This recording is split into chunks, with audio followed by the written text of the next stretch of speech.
Hello, everyone. My name is Grey Eagle, some pilot. I'm a real world A320 captain, bringing my love for aviation and flight simulation to all you wonderful people out there. How are you all doing this fine evening? Back from Cancun, a nice little relaxing vacation down there in Mexico. Get a little bit of sun, had a few drinks, some good food, and now I'm back in the States, ready to get back to work, nice and relaxed. Actually, I've been back for a little bit now. I've already been back to work, and I have a few days off, so I'm gonna try to get at least one stream in tomorrow night. Got a nice little outing with Mrs. Grey Eagle there, so definitely won't be streaming tomorrow night, but hopefully I can get a few more streams in here before the week is over. Draco, hello, how are you doing, my friend? Welcome. Glad you're able to make it out to a live stream here this evening. We're going to be taking the... Well, to me, it's still new. The PMDG 777-200ER in the beautiful Evo Blue United livery. We're going to be just taking a quick hop right on down the California coast, going on down to Los Angeles. So I would get GSX loading up the aircraft here, since the 777 has 200 plus passengers, so it takes quite a while to board up. So I got that going already. Looks like the last little cargo is getting loaded up there, and we shall hop on the flight deck and get things started. If we go ahead and go to the overhead pedal. Well, first, let me do this. Let's bring in our, let's go electronic flight bag, and let's request our data from SimBrief. That all looks good there. Got a route. I actually spent a little bit of time on this route today, trying to get one where we get to fly over the San Francisco Gate Bridge, or San Francisco Bay? Yeah, San Francisco Gate Bridge. Hopefully we get some really good views at the left side of the aircraft here on departure as we fly over the Golden Gate Bridge. Wow, how did I not know what that bridge was called? The Golden Gate Bridge. So hopefully we get some good views flying out over the Golden Gate Bridge here. So Itaru is on. We'll arm the emergency lights. Everything else here looks good. Coming down the right side of the middle panel here. We won't do any of the fire tests. I guess we could do that, but we won't do that for now. All of our fuel pumps, that looks good. Nav lights are on. All the rest of the lights are off. Air conditioning panel, that all looks good. Love how the airplane literally has all the ductwork laid out just like how you'd see a diagram if you were looking at a schematic of the pneumatic system. Just absolutely love it. Alrighty, coming on down to the glacier. Let's go down to 10 nautical miles here. That looks good. We'll bring it down on both sides. Let's see. 10,000 feet is in the FCU here. You know what I forgot to do? I forgot to set up our tablet. So let's go ahead and get that all set up. The settings, I like that format. Excellent. And we'll delete that, and that. Let's go ahead and, nope, I wanted settings, and we'll add Nevergraph charts and SimBrief. There we go. So then we can go over here. We can view. That looks good. We can go over to charts. Hopefully I don't have to resync everything. And I don't. Alrighty. I will take this off screen here. Oop. There we go. Just for a moment. As I rescale it. Seems about right. I will import the flight there. Excellent. Flights. What? How is there no import from Simbrief? There we go. That's what I want. There we go. United 3318, and that is coming on in. Let's go ahead. There we go. Pop that back on that screen. Excellent. We'll be doing the night for departure out of here. That takes us right over Golden Gate Bridge, and we'll continue on down. We'll do the Iron Man into Los Angeles. Probably going to be doing 2-4, right? Well, what's the weather here? Weather, not in LA. Flights 18 knot crosswind. Which makes me wonder, are they only using one runway there now? Let's see. 28 left and right. All right. So they usually like landing just the 28s and departing on the ones. So we'll do that. Beefy crosswind, but you know, we'll take it. Going into LA. Yeah, they're using 248. Okay. So that's what we'll do. Charts, we'll go ahead and pull that in, and let's call it 24 right. There we go.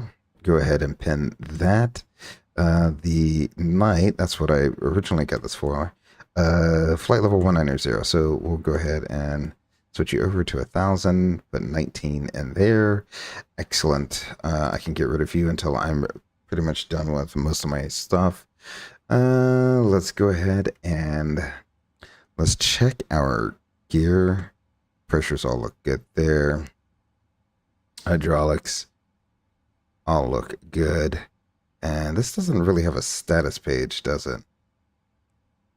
No, it doesn't have a status page. Okay. Alrighty, there's a recall, all that stuff. That's pretty much normal.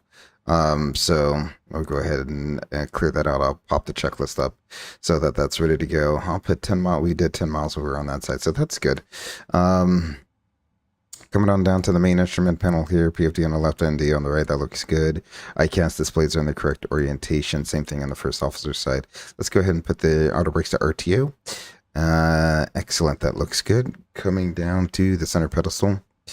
Let's put you on FMC. Well, they're both going to be on FMC, so we'll put both of them on FMC. Database is still good for a few more days. I don't know why I keep getting the nav data database. I've like updated the database like several times.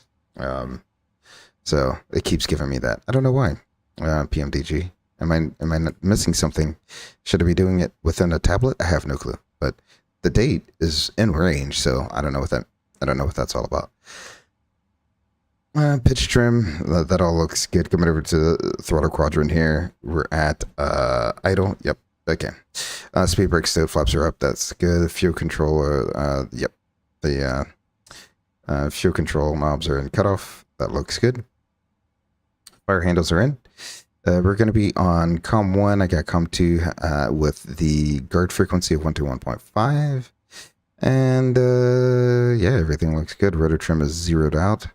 And the only way to track the aileron trim is to look right there. Excellent. All right, let's go ahead and get into programming the FMC. So we'll come up here. We'll go position init. I'll go over to page 2. We'll grab the GPS position, go back and insert that. Excellent. Let's go route request from SimBrief. All right, we'll set the payload. And we'll set the fuel. Excellent. We'll select the route.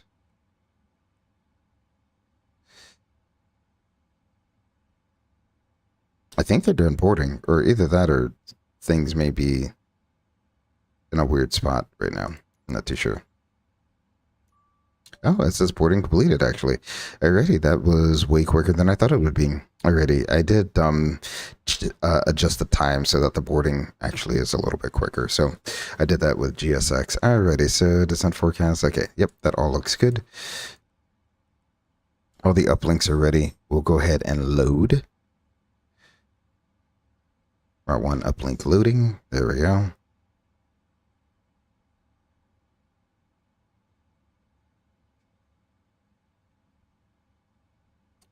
There we go. It's done thinking, and I like to just go ahead and activate. We'll execute that. If we go into a route here, now we have a route. Let's do one left. Short runway, nice and spicy. The night 3. Why does it say night 3? This definitely doesn't have the new database. Hold on. Even though it says it has the new database. Let's go here. Okay. I don't. Alrighty.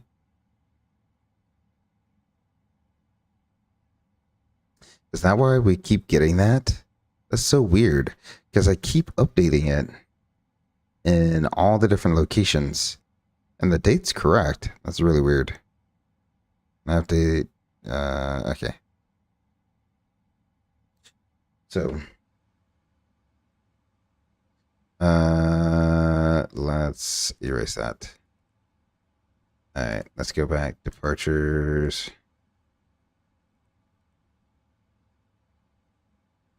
route. All right, we're gonna have to do it all over again. Oh no.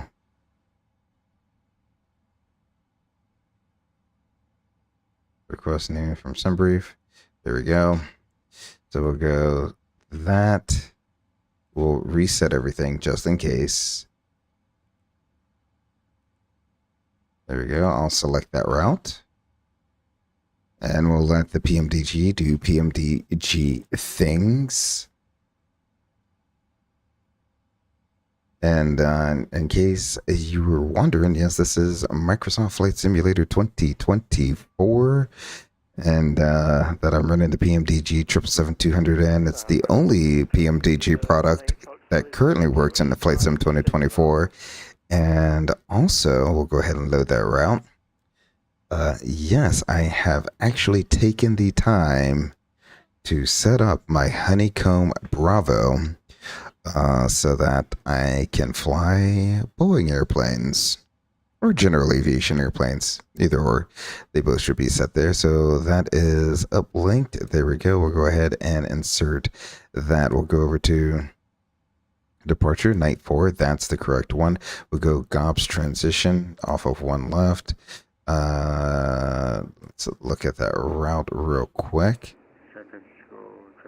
Yeah, that's how I want that. We'll execute that. Departure. We go arrival. That's going to be the... Oh, let's see. Does it have the route on here? Nope, of course it doesn't.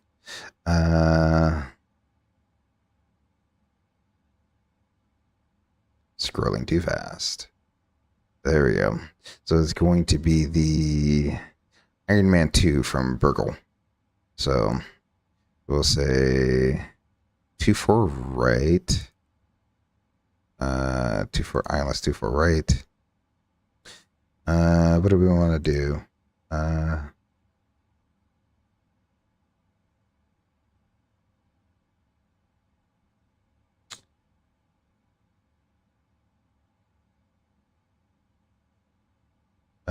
Let's see, I'm trying to find an approach. 24 right. Let's do it from Circus. Yeah, Circus. So we'll do Circus. And it's going to be the Iron Man. Burgle. There we go. I won't do anything with the Circus Intercept there. There we go. Let's go back to our route. There we go. Route. Let's see. We have the night for GOBS. We'll go direct Charles Tango 257. That looks good. To Kate. Tango 259. To Shovel. And then direct to Burgle. That's going to be the transition on the Iron Man 2 arrival. So that all looks good there. Thanks for the love in the chat. Whoever's sending the love in the chat, appreciate it. Let's see. Let's go into the performance initialization. We'll go ahead and let's just click that once. Insert that. We're going to be going to 310. I don't think I can put that in until it's big. Yeah, I can't do it until it's big. So we'll accept that. And then we'll do 310. And I'll zero out the route reserve so we don't get any funny numbers there. Excellent, since our flight plan software does it for us. Cruise CG 14%. All right, let's go to thrust limit. This is where we have to do a little bit of takeoff calculations here. We'll import from the aircraft there. There we are. We want one left, nice short runway. Everything's going to be optimum. We'll import the weather, and we shall calculate. There we go. This thing is a monster. Okay, we're still only going to do a flaps 5. Oops, nope. We want, what do I want? I want TO2. So first we select the takeoff. And then we select the temperature. So 38 is going to be our flex temp in Airbus speak. There we go. And then we'll come over here. We're going to be doing our flaps 5 takeoff. The CG is going to be 6.25. Well, nope, that's not right. There should be a CG somewhere on here. No, where are you? 25.2. Will it do it automatically? 25.3. 6.5 units, 6.25 units of trim. That looks good. And our speeds are 129, 33, 38, 129, 33, 38. Those all check. Does this automatically import? Nope. Thrust limits. Okay. So that looks good. We'll put you on that page. We'll leave you on the legs page. There we go. All right. That is all complete. The only thing left for us to really do is kind of like a quick little briefing here. Arm, LNAV, and VNAV. Oh, I can only do that after the engines are started. Nope, flight director's on. Ah. There we go. Excellent. All right, so if we look here, I'm going to go ahead and hide this. Out of here, mud bay, 520 feet. We're going to go to mud bay, and then we'll proceed out to Hush. So we have mud bay. I went to planned. Excellent. And then you can step through 520 feet, mud bay, then Hush, then night, then Gobs, and then from Gobs we're gonna proceed on out to Charles, and then the rest of the route, which we've already verified it's in the flight plan as it should be. Excellent. The top altitude is flight level 190. Threats are short runway, getting out of here. That's going to be the biggest issue with a little bit of terrain here. If anything happens after V1, if we do lose an engine after V1, I'll probably just make a left-hand turn. We'll continue out over the bay, clean her up, and make our way back around to one of the 2.8s. So, with that in mind, let's plan on taxiing to runway 1 left. I'll probably just go out here, Bravo 1, Bravo, and I'll take that either Alpha or Bravo. It really doesn't matter. We'll take that all the way to Mike 1, and that should be good there. That's 7,650 feet. Our performance says we need 6,959 feet. So we do have the performance to take off. Stated reject considerations. Any questions about what we need to reject for? Nope. That was too quick. There we go. Nope. Excellent. If we do lose an engine after V1, we just briefed it. We'll take it out over the bay and clean it up and make a return back to one of the 2.8s. Otherwise, we'll continue out to Mud Bay. Up altitude is not 19,000 feet. And our auto ATC says we should be squawking 1760. There we go. So we'll squawk 1760. So 1 7 6 0. There we go. Excellent. And we'll go ahead and turn you all the way on. Excellent.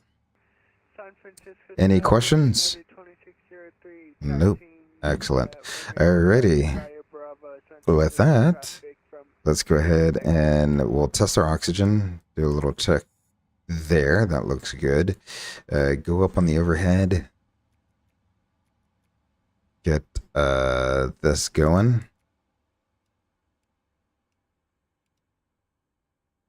There we go.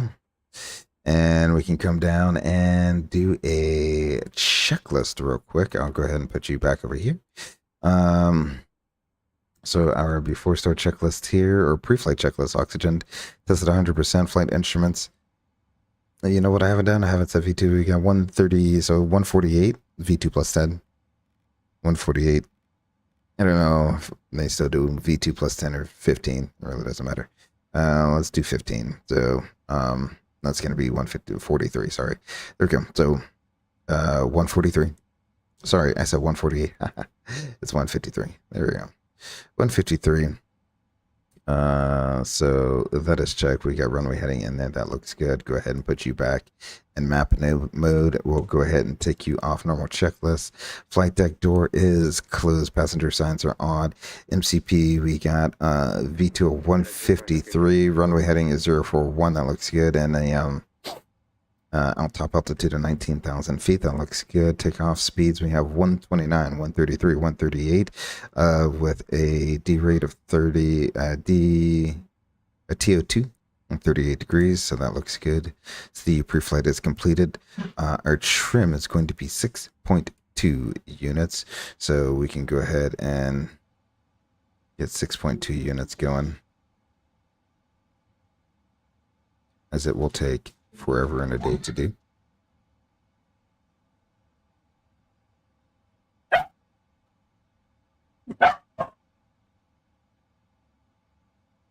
Yay, puppy. There we go. Thank you, Ruby. Really do appreciate that. Alrighty. Let's see. Trim. We have 6.2 units and 00. Our taxi takeoff briefing is completed, and all we need is to get the beacon light going. We'll be ready for pushback here. We can go ahead and call up GSX and request prepare for pushback and departure. There we go. We'll go nose to the left. Oh, they're already. No one is in the alleyway there. Let's see where this guy's going first. I might wait until to see where he goes. Make sure he's parked before we actually go somewhere. We're gonna get this person saying over and over again to release the parking brake. Give me a second. We got it. Yeah, we got we get you know, the obligatory service animal up here with us. Ruby's gonna help us flight it tonight. That's what's going on. So we'll get her out of the way. Well, we'll get on the way here once it's united. I just want to make sure he gets parked before we do something that blocks the alley. So he's coming on around. We'll be on our way here, and what I'll do is since we're in the 200 and we're not in the GEs, the GE90s, we'll do a dual engine start. Yes, that's right. The APU on the 777 200 ERs is, or the engines are weak enough where the APU can actually start both engines at the same time. Kind of one of the cool things about the 777 200 ER there. Alrighty, I don't know where he's going. He's going that way, so we'll go ahead and release the parking brake and get this show on the road. Here we go. Oop, nope, that's not what I wanted.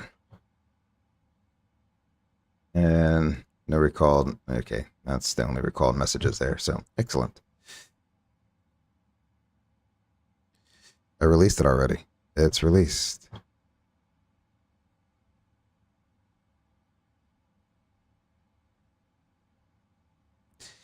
Lady.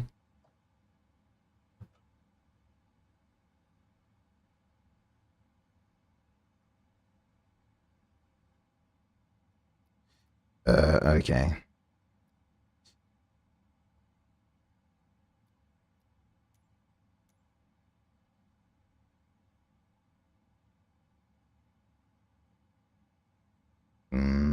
we go. Alrighty. I have no clue what's going on there, but you know what? The chocks are in position. Alright, so let's do this. Oh, PMDG. Why do you hate GSX so much? Alright, so ground connections, remove chocks. There we go.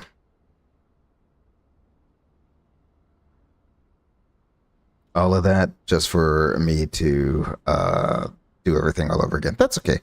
Eddie, hello, how are you doing? He says, hey, Great Eagle, how are you doing? Welcome, welcome, welcome. Glad you're able to make it out to another live stream. Good sir. I hope you're having a fantastic evening. It wasn't until I think the last stream that you were at where you know, you what did, oh, that's getting ready to connect up. That's doing something weird, I think. Yeah, it's coming. Hopefully, and you know, hopefully all is well with the with your current job. And it wasn't until after the stream that I thought, you're just out here doing the Lord's work. You have no clue how many times, Eddie, where I've gotten to an overnight at, you know, 0 dark 30, and I'm starving, I'm hungry, I want to do, all I want is something to eat. We'll go nose to the left. There we go. Here we go, for real this time.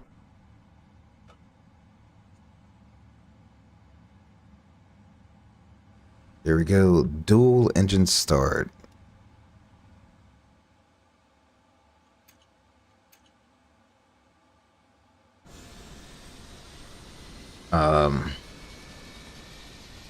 Where people like you have come in so clutch in situations like that. And I do make sure I tip my drivers well, 100%, because, you know, that's not easy work being out there. And, you know, it's odd times and mornings and nights where we get those cravings. And, you know, you get to the hotel and all you want is a little bite to eat before you go to bed. So, like I said, you're out there doing the Lord's work. Thank you, Eddie, for all that you do. Really do appreciate you out there. We're slowly getting this thing on the road.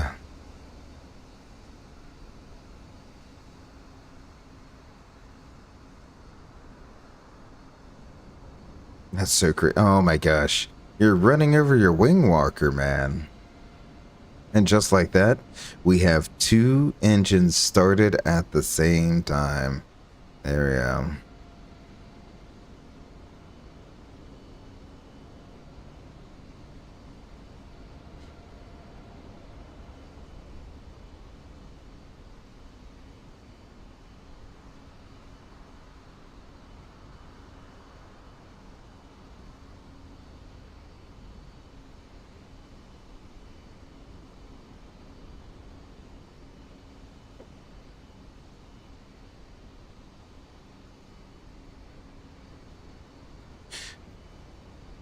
Alright, let's get back inside.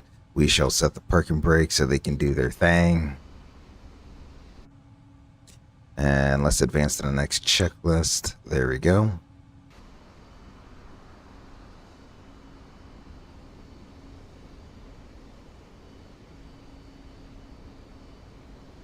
Nice little short flight tonight just to get a little taste of the 777-300. Sorry. That's just gonna get me. I'm so used to the 777-300. 777-200 ER. And I think, don't get me wrong, I think PMDG are working on a regular 777 or 200.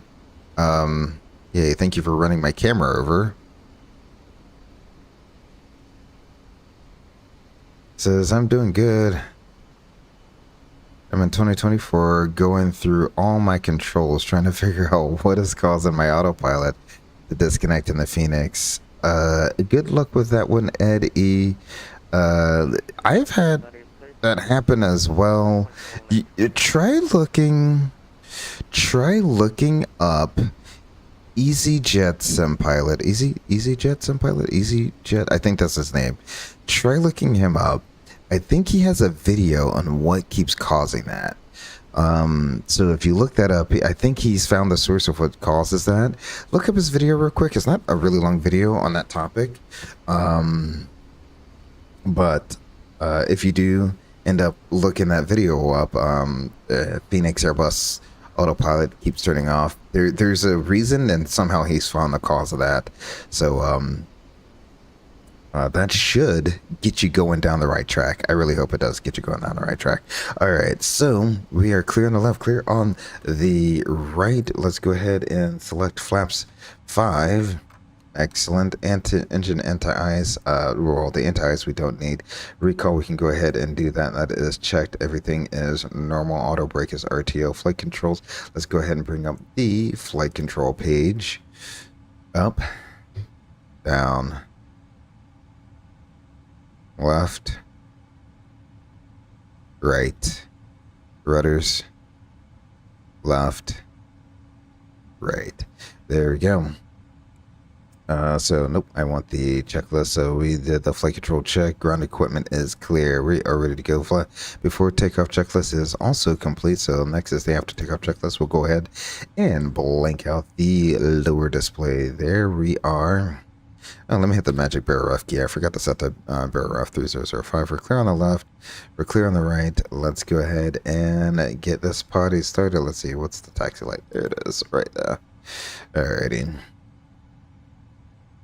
And I should probably announce in Unicom. It will be Alpha Bravo 1 Bravo, Mike 1.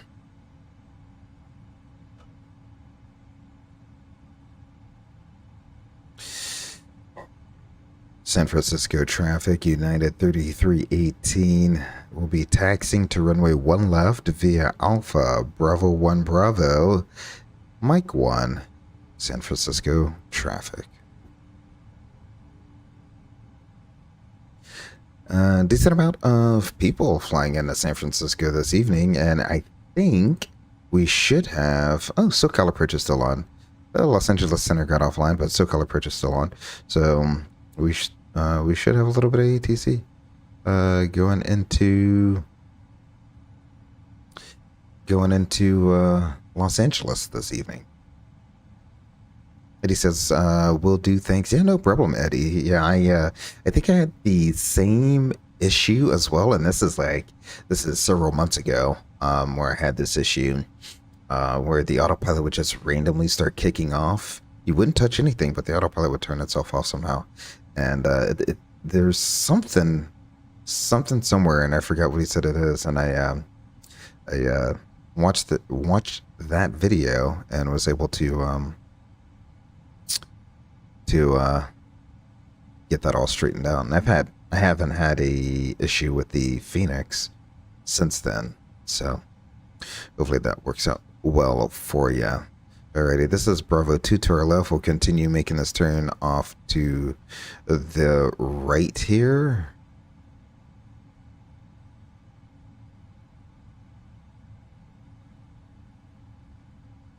It's the other thing I love about the 777.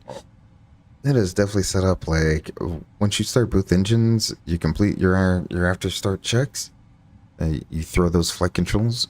There's really nothing for you to do until you reach the runway. So that's okay. This is more of Quebec 1 versus Bravo 1. I guess I must have missed it somewhere. Either that or they've changed the taxiway configuration ever so slightly. Oh well.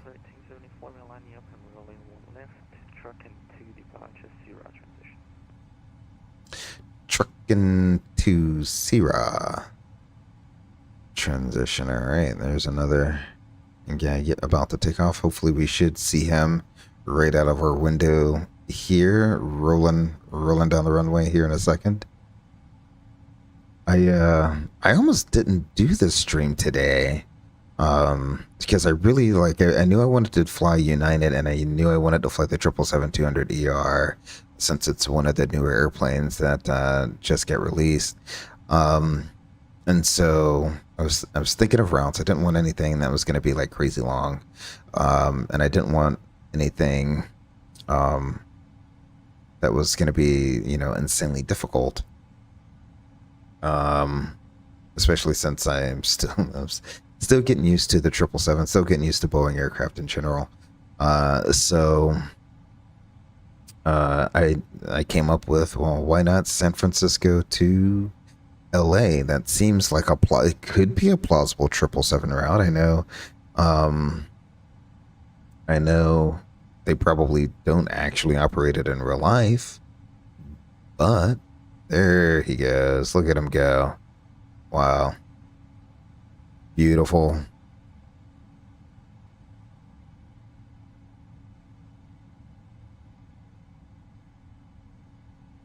He's gonna pop out the other side of the post. There he goes. See you. Excellent. Beautiful takeoff. Beautiful. Well done.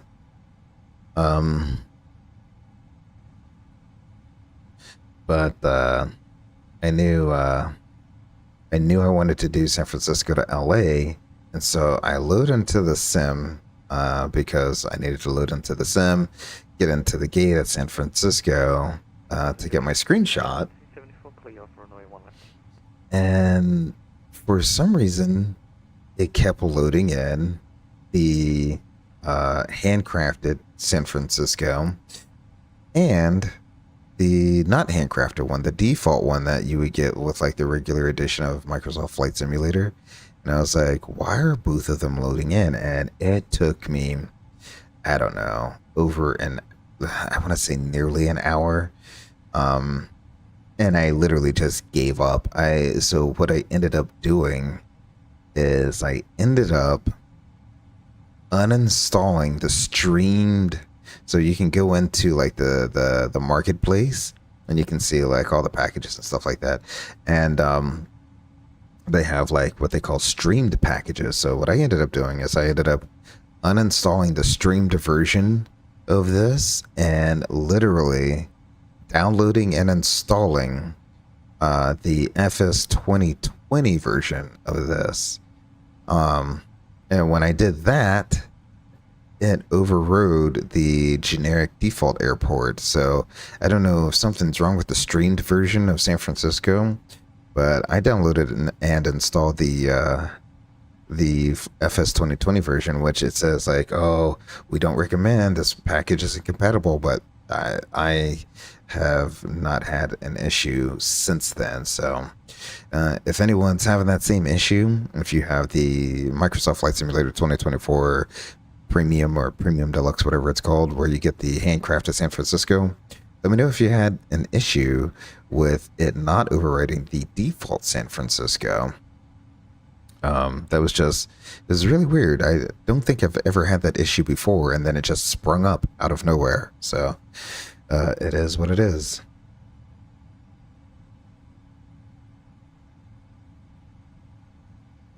No one is around. It doesn't seem like anyone is on final. I will make the turn onto the runway, and then I'll pause for a second just so I can get a nice long look to see if anyone is actually coming down final. I don't think anyone is. Let's see. Let me turn this off. I do have some traffic up on my Navigraph charts here. And nope, no one's on final here, so that's good.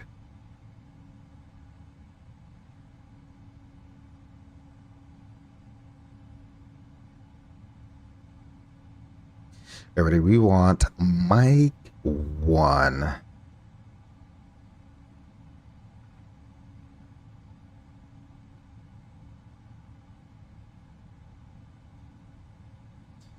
If we didn't say that, we can go. I don't know which button it is down here. What do you mean? Which one's the PA button? Oh no. Oh, this one. Flight attendants, prepare for takeoff. Did I even do that right? I don't know. All right. So they should be good. Let them know we're taking the runway here. I'll go ahead and get all lights going down. Yeah, that looks good. That looks good.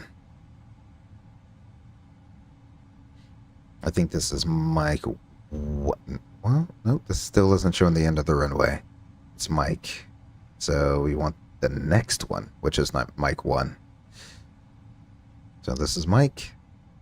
And this is going to be a Mike 1.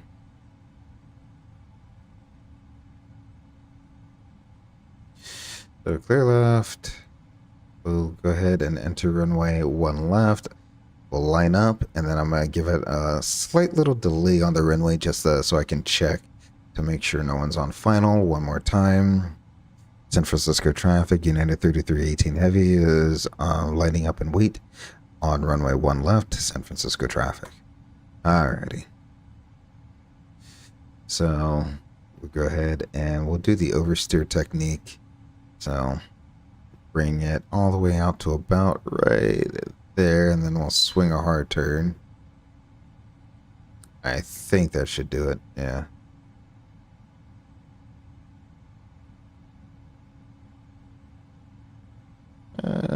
Still oversteered her just a little bit there. Oh well. Almost perfect. Almost perfect. Alrighty, so we'll go out here. Oh look, we got a British Airways airplane sitting on the gate over there. Alrighty. The final definitely does appear to be clear there. So let's go ahead and get this show started, shall we? Alright. San Francisco traffic, United 3318. Heavy is departing runway 1 left on a night for San Francisco area traffic. Alrighty. You know what I should do? I should, now that I think about it, 122.8. There we go. That's the next frequency. Alrighty, here we go. Get it about 40% on the N1. EPR is commanding on these Pratt & Whitneys. That looks about good there. We'll hit the toga.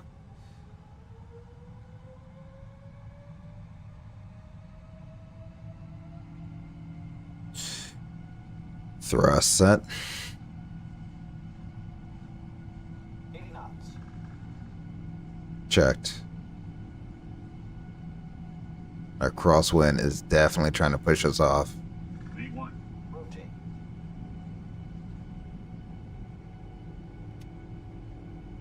Positive rate of climb. You're up.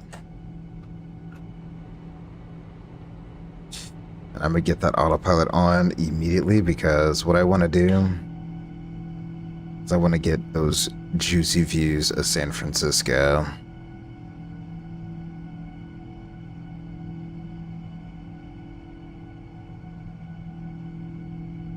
San Francisco area traffic, United 3318 is airborne for 1 level will be using the night 4 departure last call, San Francisco area traffic.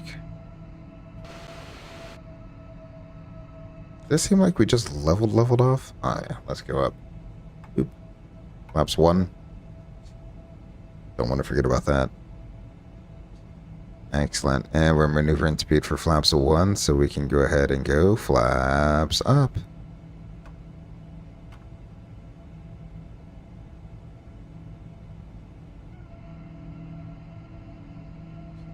Man, the glow of that sun, absolutely beautiful.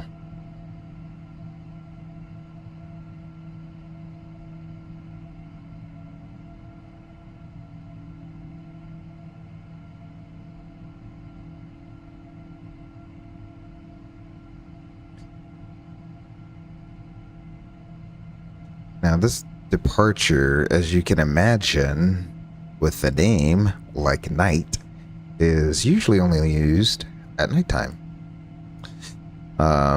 If you notice, it keeps us right over the bay, and it takes you right directly over the Golden Gate Bridge. So it keeps you away from all that land area, all those residential areas, so no one at and 1 o'clock in the morning is complaining that someone's flying over their house.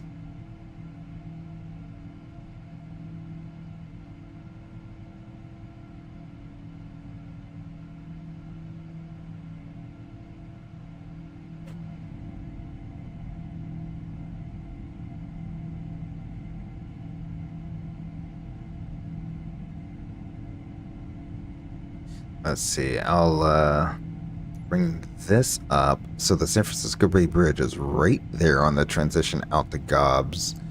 Let's see if I can. Will it show it on the map? No. All right. The map is still doing funny things. But yeah, that's where the Golden Gate is going to be. I'll try to keep that up. Let's see if we can spot it out the wing here. And I did a top altitude at 31. So let's go ahead and go to 310. Excellent.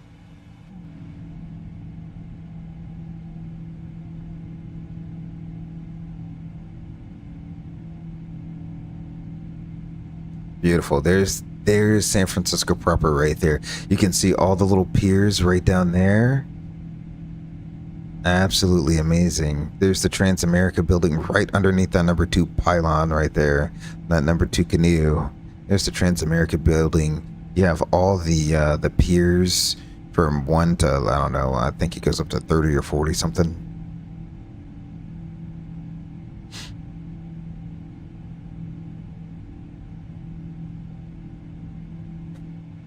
Oh, what a crummy day for this. Hold on. Yeah, what a crummy day. We might not be able to see the Golden Gate Bridge after all.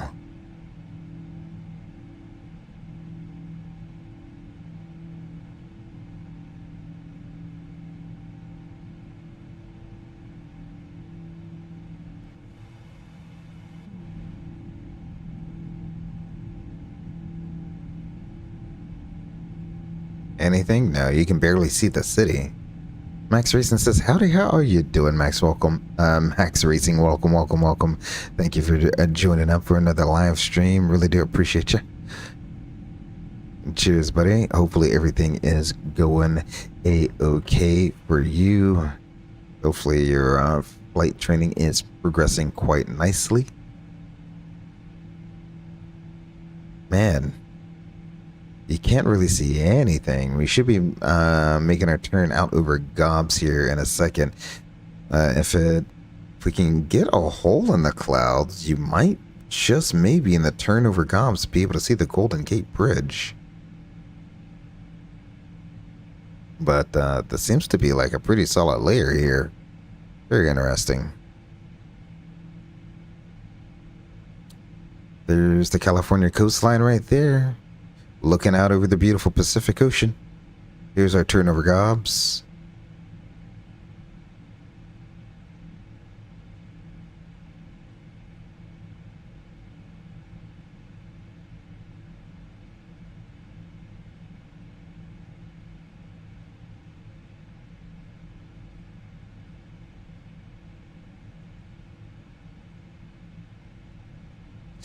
It's been going well. Anything happened recently on any trips? No, nothing insanely exciting happened. I've really only have worked one trip since I've been back from my vacation here.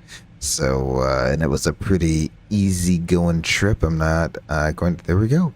There it is. We did get it right there. There's the only view of the Golden Gate we're going to get right there. And it's gone. And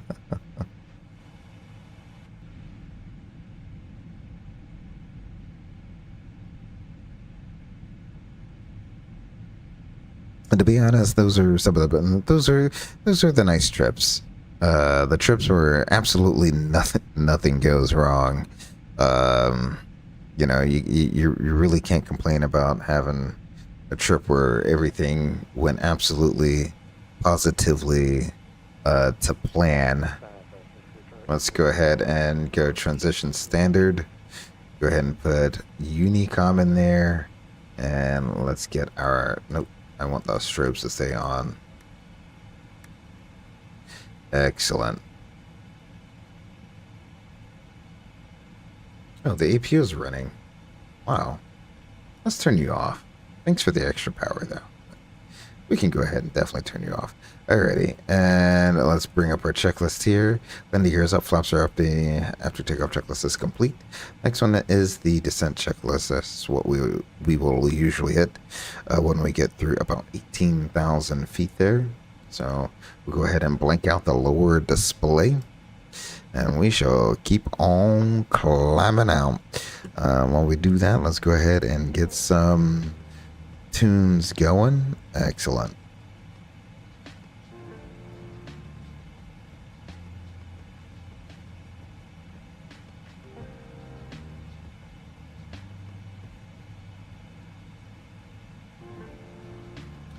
And I'm not gonna lie either, Max Racing. The last trip I had was a pretty hard working trip. But they ended up canceling our last two legs. So that was very nice. Got to get home a few hours earlier. So that was very nice. Unfortunately for my friend, he had to come and work my flight, so you know, it is what it is.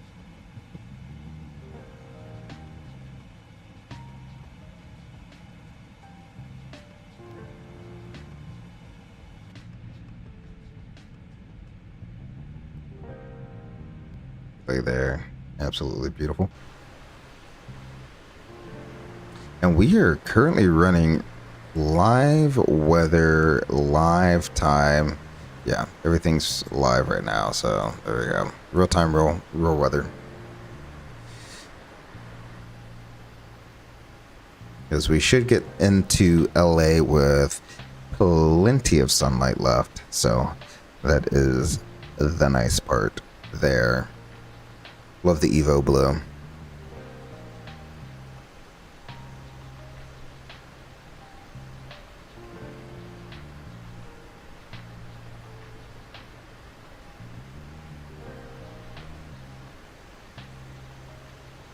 Alright, so center is offline, but SoCal is online. So we probably won't be talking to them until we are on essentially the lower side of the arrival there for SoCal approach. And it seems like all the sectors are on, so looks like the sector over Burbank, sector over LA, and sector over San Diego are all online.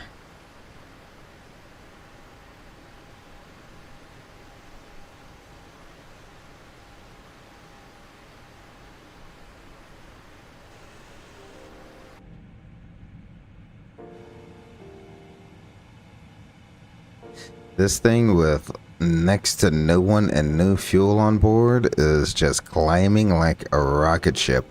I think I was originally, Simbrief originally wanted me to go all the way up to flight level 410. I was like, it's only a 50-minute flight. I'm not gonna try to go all the way up that high. So let's see what this wants us to cruise at. I might change it. Who do we have here? We have Lubick. Thank you very much for the sub. Very much do appreciate it. Thank you. Wait, welcome to the Great Eagle community. Welcome.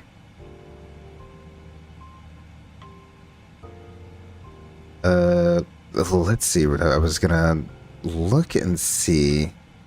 This always gets me. Okay, there we go. So we're 30 for 31. I'm about to level off here. We're going to climb out at 0.66. What's our cruise speed going to be? 0.76. Okay, so let's change that to 0.86. Or let's just go 0.860. How about that? And we'll go ahead and execute that. Excellent. So We definitely should have the fuel for that. Let's go ahead and throw the fast seatbelt signs off at this time. You're free to get up and move about the cabin.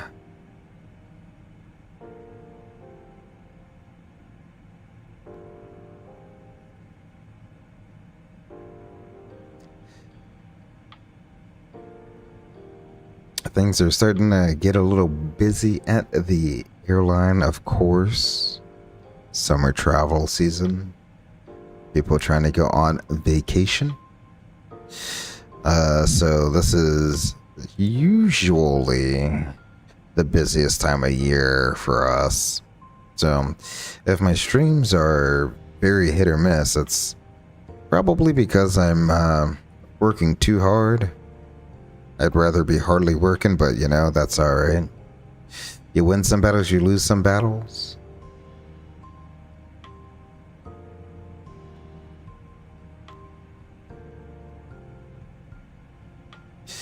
Lubick says, thanks, my pleasure, and greetings from Paris, Paris, France.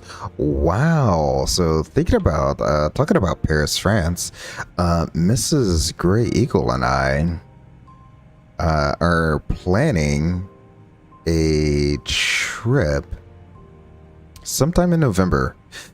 Sometime, I think the beginning of November, to Paris, do a week in Paris. So if you have any advice on what to see and do while in Paris, feel free to let me know. If you have a website you want to stick down in the comments, feel free to do that, because we're still in the early planning stages right now. I haven't even gotten tickets over there yet. I don't even know who I want to take over, right? There's a decent amount of options to get over there, so we don't want to, you know, end up draining the bank account just on tickets to get over there and back. So yeah, Lubick, thank you.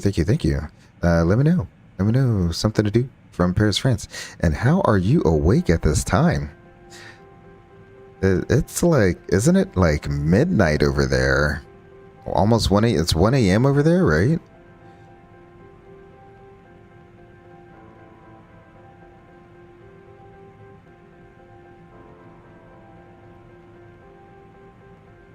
When I did my little tour of Europe there, my the VATSIM controllers really weren't lively at 1 a.m.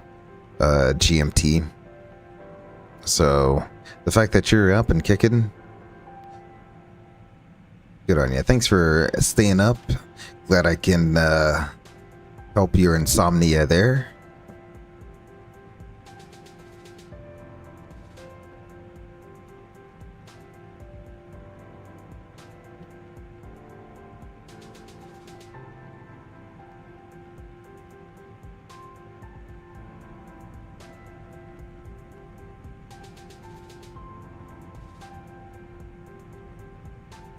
Draco says 0329 hours.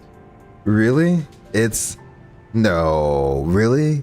It is 3:30 in the morning in Paris. Are you getting up or going to bed?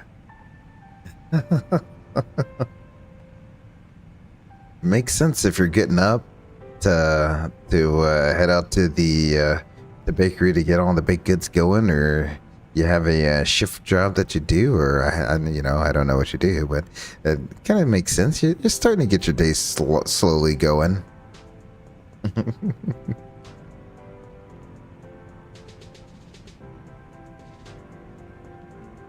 It kind of reminds me, my brother-in-law, he wakes up at about that time.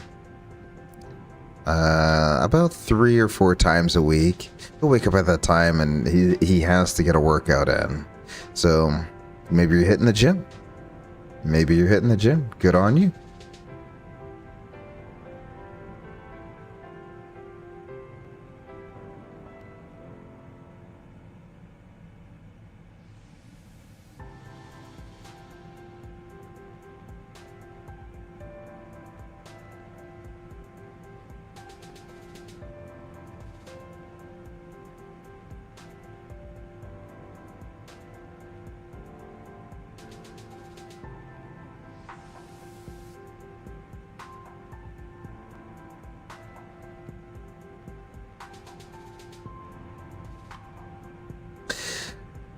Question, what is ADF?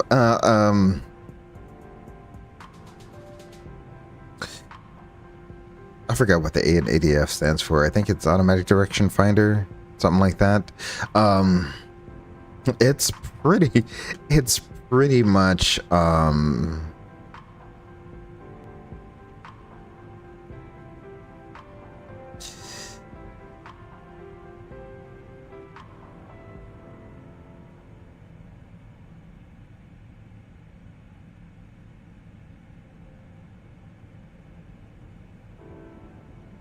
so if the interwebs will line up here. Nope, it's not gonna say what the A in ADF stands for. That's cool. I think it's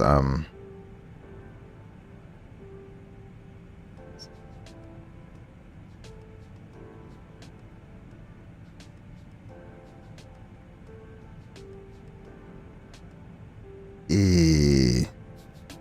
Okay. It's not really giving me exactly what I'm looking for. Yeah, automatic. I had it right, which is weird because there's nothing automatic about it.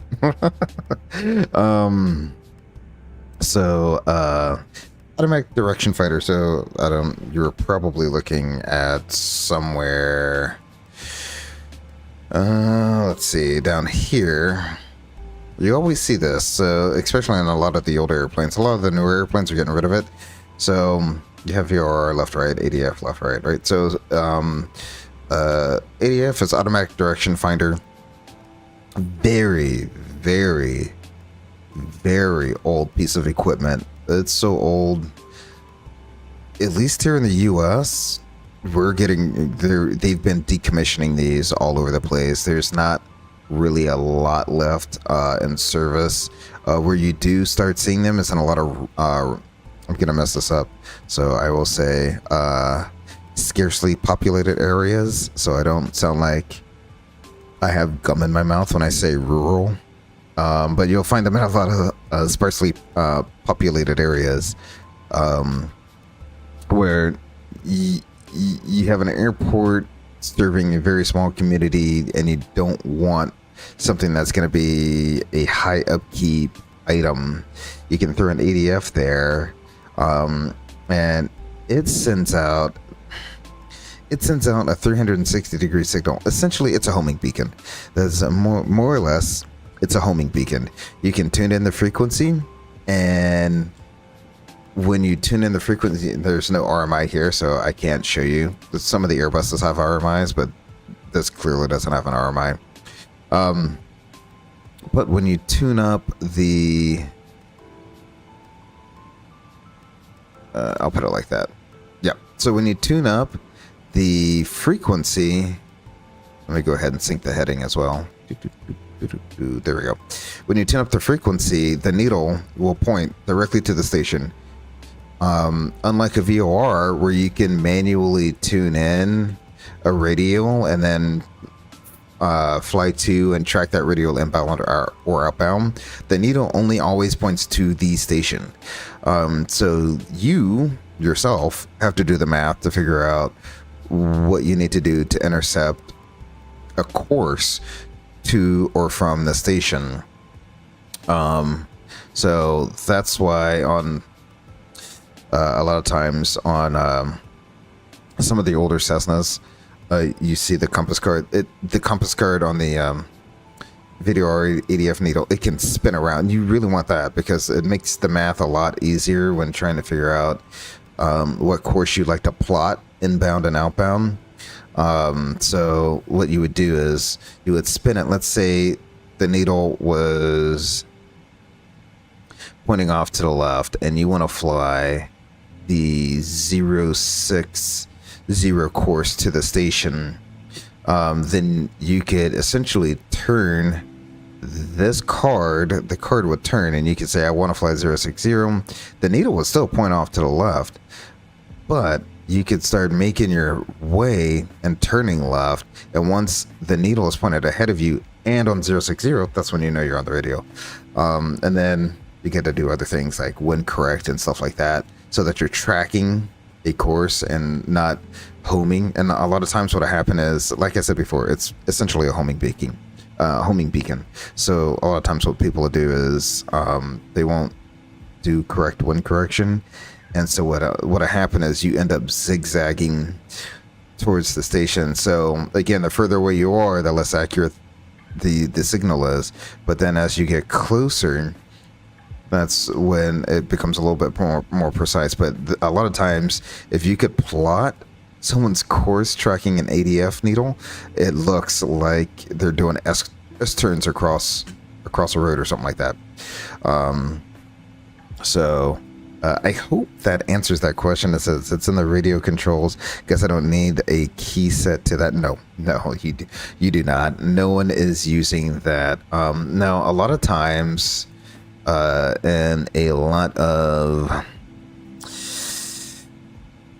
not as affluent countries, because ADFs are so cheap, that will be a source of navigation. And you can shoot approaches on those. The minimums are significantly higher because it's not nearly as precise as a VOR approach. So in terms of like approaches you'd want to do, or you that are going to be precise, you have an ADF approach, so you can have an ADF approach to an airport, and then VOR approaches, and then localizer approaches, and then obviously ILSs being the most precise. Somewhere in there, probably between localizer and ILSs, GPS, and if you have WAS, then you have your LNAV, VNAV approaches and stuff like that, with the pseudo glide slope, all that fun stuff. So so the ADF is the least precise approach you could probably ever fly in your life. And wow, that is some knowledge I haven't. Max Racing, did I get that right? Are you learning about ADF approaches there, Max Racing, in your primary training? Because that's stuff I haven't even had to think about since my instrument rating. Because shortly after I got my instrument, the ADF near my home airport got decommissioned, so no more ADF approaches. So haven't shot an ADF approach since my instrument training.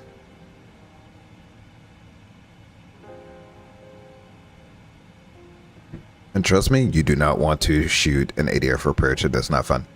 All right, let's go ahead and let me bring up the tablet again. Let's look over the Iron Man arrival here. We got Burgle, Do It, and kind of between 29 and 26. Let me go ahead and put data. So we'll go down to 10, plan, legs.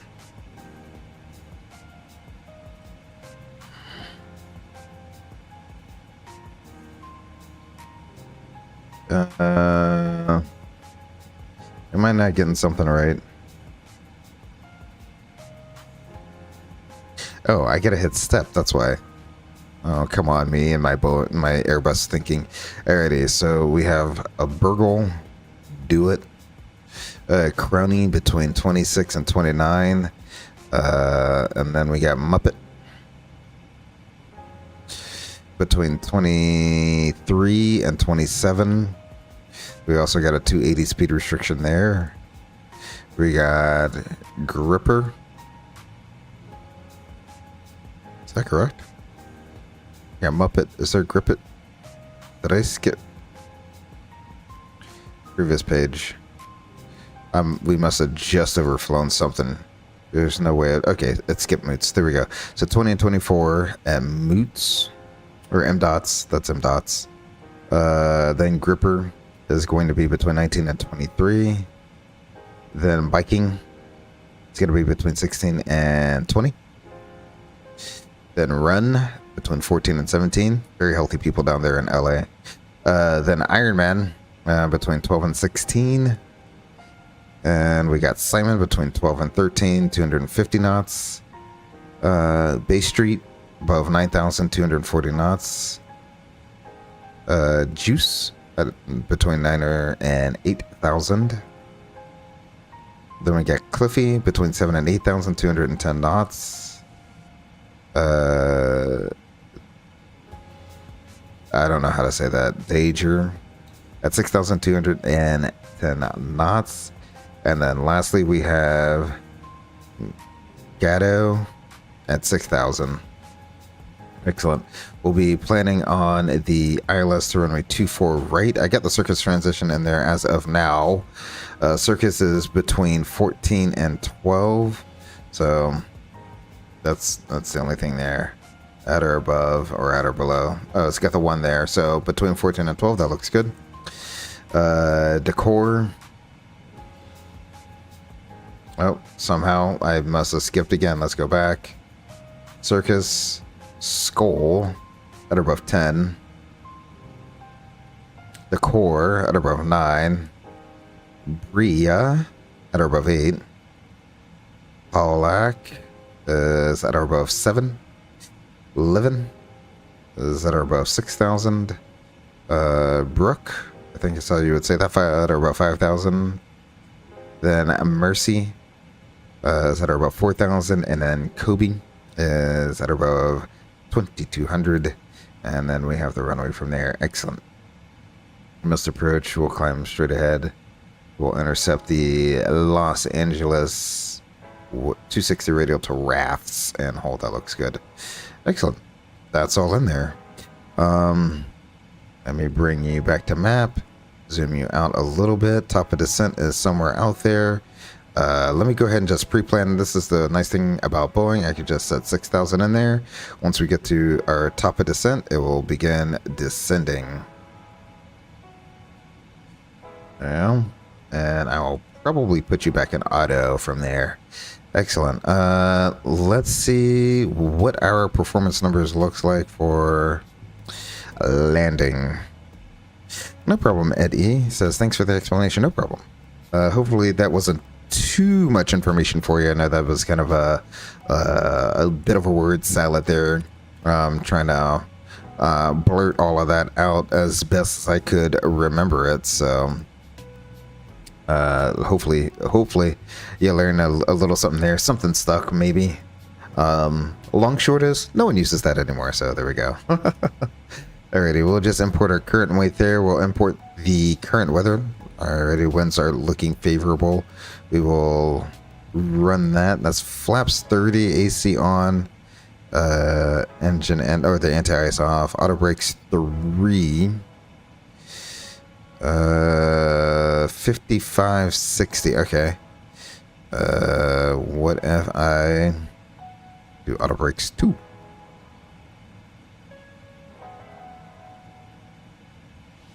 Let me calculate that. Alrighty. So that's 6,000 feet of runway, 6,100 feet of runway. So we have plenty of runway. 134 is going to be VREF. And I'm thinking that's going to get us a turn off. I mean, obviously, Victor Whiskey or Yankee is going to be one of those. And then we'll just we'll end up having to cross 24 left. And we'll park at Tom Bradley. So I'm thinking we'll come back down Echo and either Lima or Kilo, and we'll park at the Tom Bradley here, since that has all the wide body gates. So that looks good. We'll go ahead and put you back on the home screen. Let's go ahead and go auto brakes 2. And for our index here, approach, landing RAF, we got LAX 24 right. That looks good. We'll do flaps 30. Excellent. That all looks good. Go back to legs page here. And let's enjoy a little bit of this California scenery, shall we?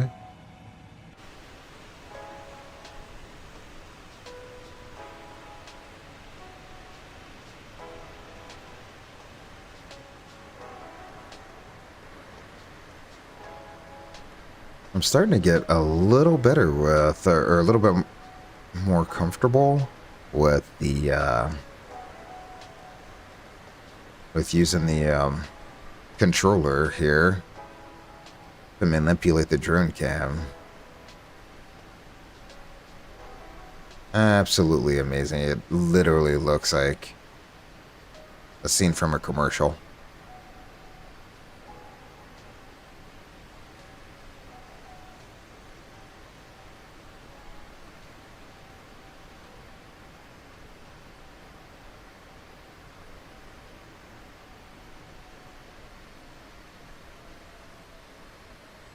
I hear the engine spooling back. We have started our descent into Los Angeles. I'll take us back inside real quick. We'll get the fast seatbelt sign turned back on. Where are you? There you are.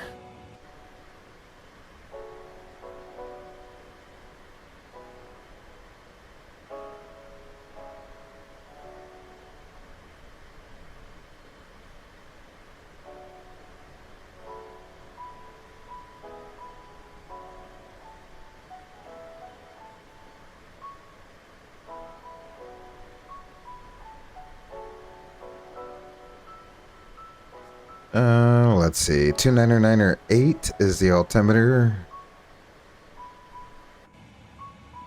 I think on this you can pre-select 29908. Yeah, there we go. We'll pre-select that, and then let me go ahead while I'm thinking about it.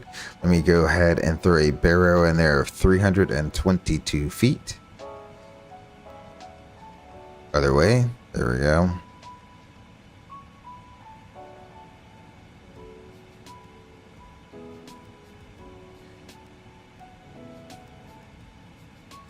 I don't know how difficult this is to do in the real airplane, but in Microsoft Flight Sim, that is a pain to do. All right, so there we go. We're descending on the star. Let me resync our heading here.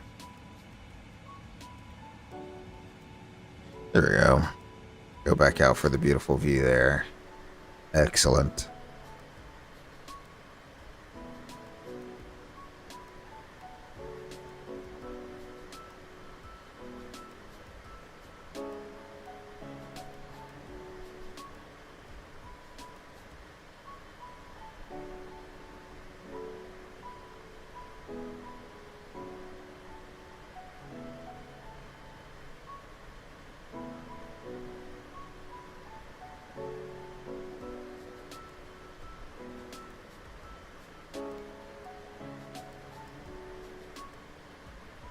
With me throwing on the autopilot so early after takeoff, I really hope I have a feel for the airplane when it comes in to land.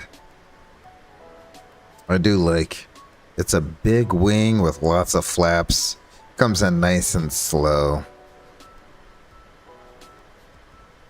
So that should definitely help us out. Plus we have a nice stiff headwind working with us. Our ground speed's going to be even slower. So there we go. Hopefully in the end it all turns out A-okay.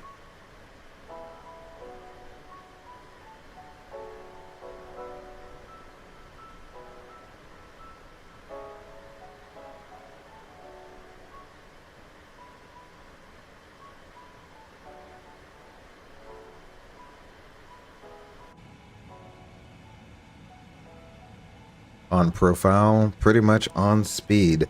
Looking good. Let me zoom in a little bit here so I can doubly verify. It's about 280 on the speed. That looks good.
is one of the nice things PMDG did really well is the wing flex. And I think also, I don't know if any of you noticed, but like the engine wobble seems a lot smoother in this iteration than with the 777-300ER. Like the 300ER, the engine just seemed like it was wobbling. It almost seemed like it was gonna fall off. It was wobbling so hard, but this one seems like it's more of a subtle engine wobble, which is, I think, actually kind of true to real life. You know, that's one of the details they tried to simulate as well as they could. You have some of the largest engines ever mounted on an airplane sitting up under there, and it's going to wobble. I mean, the mounts can take it, but it does wobble a little bit. Yep, it's early here in Paris. I'm not gonna pretend I'm crew. Blame the shift work. I'm a flight ops officer for now. Nice, Lubeck. And also an airline pilot trying to break into the cockpit world. There you go.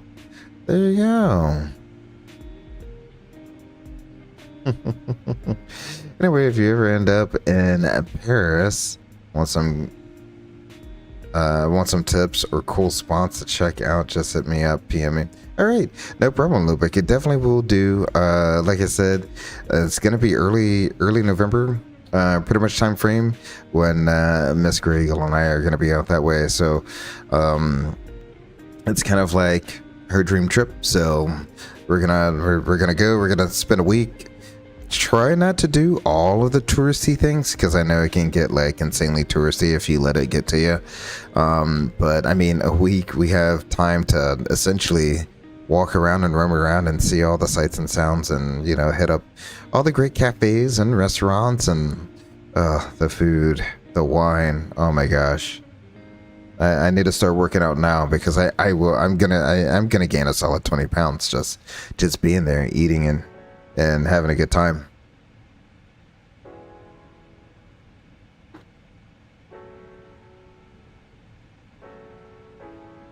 All right, let's go back up front. Let's see. We will hit transition standard. Get an FMC message. I'm quite all right with that. What is going on there?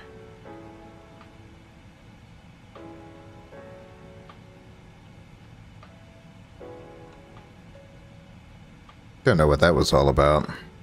Glad the auto throttles are on.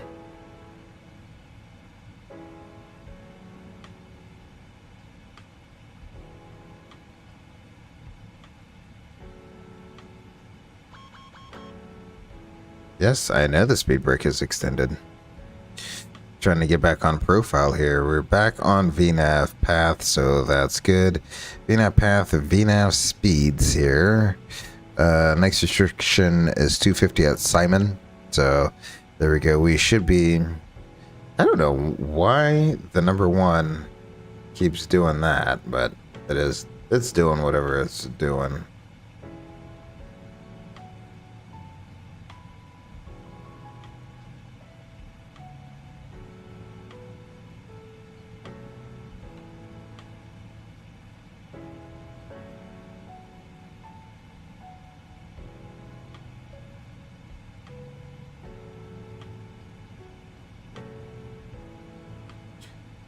I don't know. That's weird how my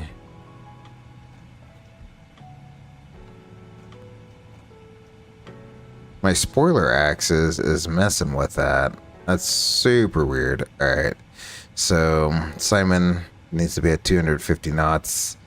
Let's go ahead and we will get rid of our in-flight entertainment. Thank you very much. Really do appreciate you.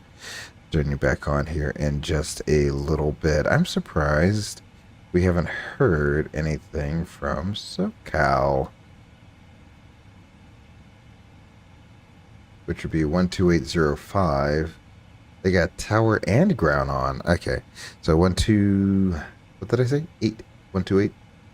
12805? Yeah, 12805. So, alrighty. Apparently we're back on speed. 12805. I think that'll be the frequency that we're gonna get.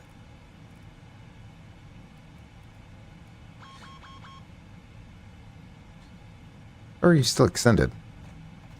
Okay.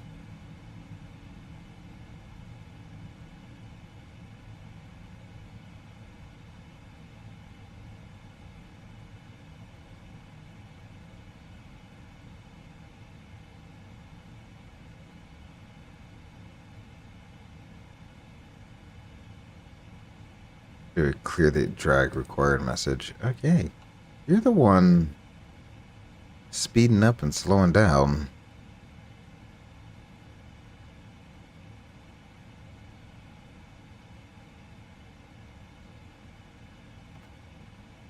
Alright, there we go. Speed is semi under control, I guess now. There we go.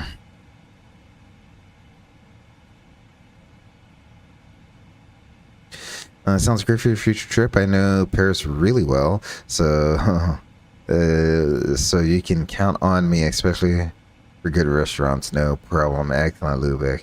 I'll definitely PM you as we get closer to our trip to get all the awesome local spots. You know, the best spots are the local spots. You know, that's it's been a while since I've actually done a trip overseas, and we used to find like the local spots to go to, the ones where they speak in their native language, and you just kind of got to point to the menu and say that. Alrighty, we're through 10,000 feet. Let's get everything lit up. Go. I am very surprised that SoCal Approach does not want to talk to me right now. It is what it is. 12805. Maybe he doesn't want to talk to me. I am online. Yeah, I am online, so I have no clue why he's not talking to me. It is what it is.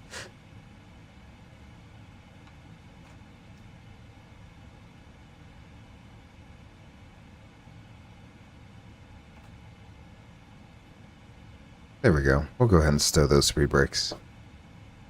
And there's the contact me message. 12805. Okay. Yep. That's the frequency. So we'll go ahead and put them up. 0, climb and maintain 13,000. November. So that's what we'll do. SoCal Approach, United 3318 Heavy is 8,600. We're descending on the Iron Man to arrival. We have an information November. United 3318 Heavy, SoCal Approach. Thanks for November. Expect the visual approach 25 left. Alright, we'll expect the visual for 25 left for United 3318 Heavy. Alright, 25 left it is. Here we go. Departure arrival 25 left. That's what we're going to do. Circus transition. We'll insert all of that. We'll leave that the same. Yeah, cabin is ready. Yay, thank you. All right. So we'll go back in here to legs. Sorry, you're ready for departure. I see. Come back. High on the speed. Looks like, yeah, there's a speed restriction here. So let's go ahead and get our handy dandy chart out. Flight.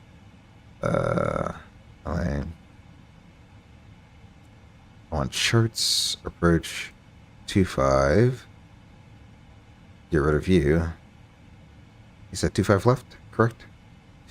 So there we go.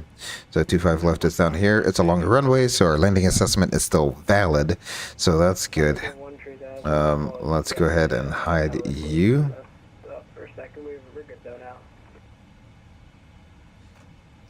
Go ahead and stow you. Gonna maintain 2,600, United 3318 Heavy. So this is where the power of two is a lot better. So we'll do flight level change. We'll go down to 2,500. I see. Let's see. We got 25 left. That looks correct. There, we're still flaps 30. This is the chart I want. The bottom side is 304.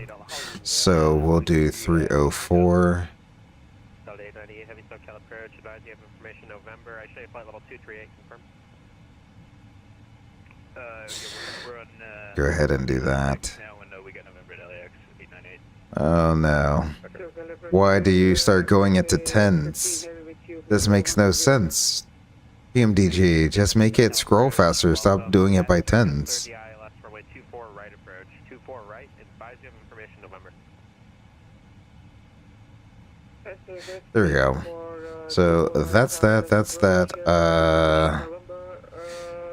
Let's go ahead and recall. Nothing to recall. Checklist. Recall is complete. There are no notes. Auto brakes is on 2. Landing RF is checked. Approach briefing is completed. That is complete. Altimeters are at 299.8, and that is checked. Lex is the landing checklist. Traffic number 1 Fox Traffic Tango. Turn left heading 090. 290 November 5 Fox Tango. Go ahead and arm you, because I probably won't need you the rest of the flight. Let's go ahead and get our replay going. Flight recorder replay. Lima, runway 20 right, line up and wait. 20 left, cross on Lima, 20 right, well, line up Oh. Did I? Nope, I didn't turn it off. There we go. Start recording. Excellent. We'll start that recording.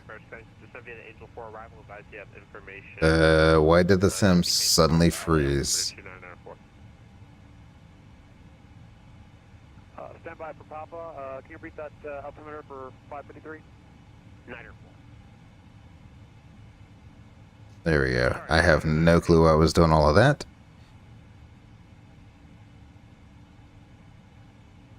Aircraft information. Pop current at Los Angeles, altimeter 2998. 2998. Yeah. Turn right heading 160. 160 for United 3318 Heavy. Going south, 160. 24 right, Delta 898. Delta 898 heavy at circus.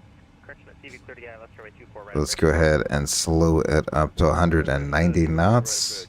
Flaps 1. 553, set up for 25 left or 24 right. We do GG inbound.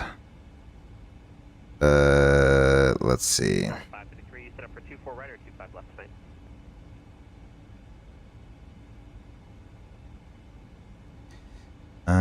Let's see. Airport 3 o'clock and 11 miles port inside. We'll let you know, United 3318 Heavy. GG. 6 wind 2208, runway 20 right clear for takeoff. Go there. There. Execute. Delta 553, you up? I'm gonna go ahead and slow it down to 100. Heavy, do you have the airport site? Ooh, hard to say. Oh yeah, airport in sight for United 3318 Heavy. Stand 3318 heavy, turn right heading 220 to join your final cleared visual approach, runway 25 left. 220 to join, cleared visual approach 25 left for United 3318 Heavy. So, we are 220 is what he said. South 3607 radar contact, climb maintain 8000. 8,000, Southwest 3607. November 1 Fox Tango, clear direct car. Oh, come on. Direct cars, November 5 Fox Tango. American 420, clear direct Seaview. Up, Stu. Direct Seaview, American 420. Yeah, airspeed low. Or flaps, not flaps 2, flaps 5. There we go.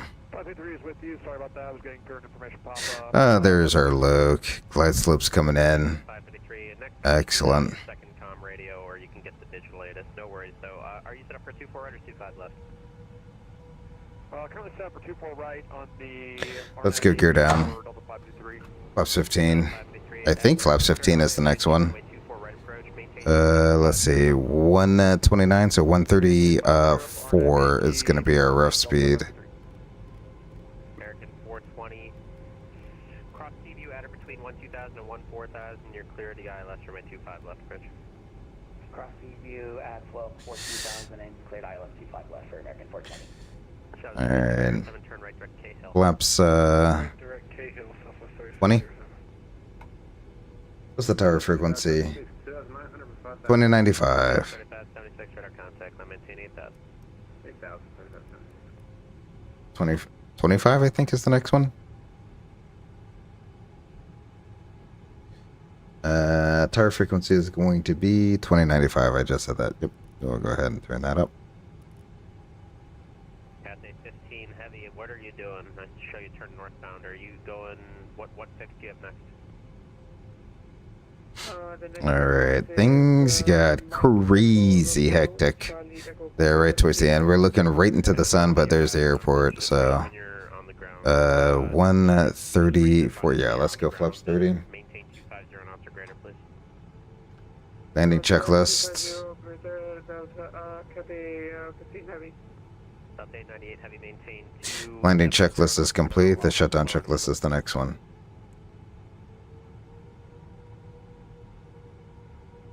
Delta 898 heavy, speed.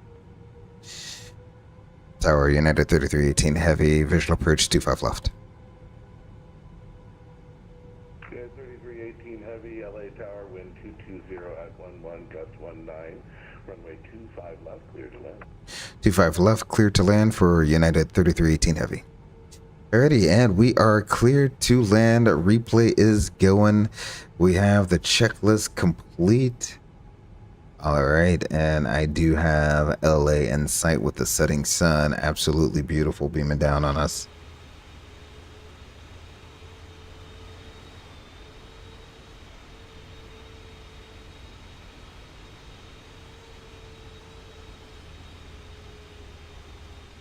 Because why not? That is definitely a print screen right there.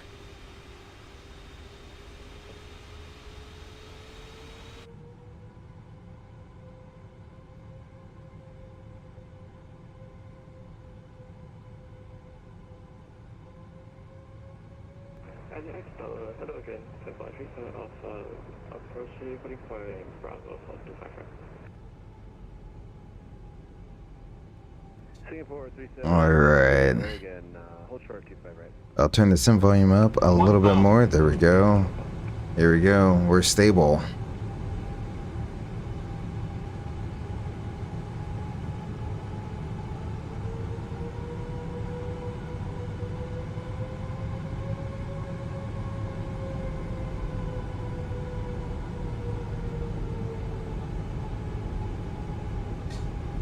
Those pappies are coming into sight a little bit better.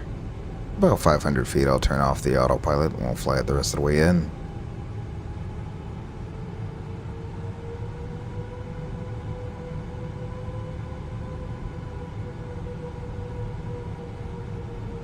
.500, we're stable target, sinking 5. Autopilot's off.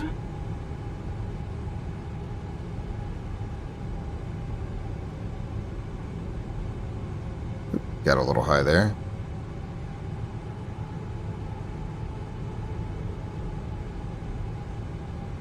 Approaching minimums. Seems like a slight crosswind. Ooh. Minimums. The winds seem to be changing. 100. Ooh, we are high. What on earth? 50. 30. 20. I'm like, what? 10. Alright. What on earth was that? I've never seen anything like that in my life. Yeah, whatever that was.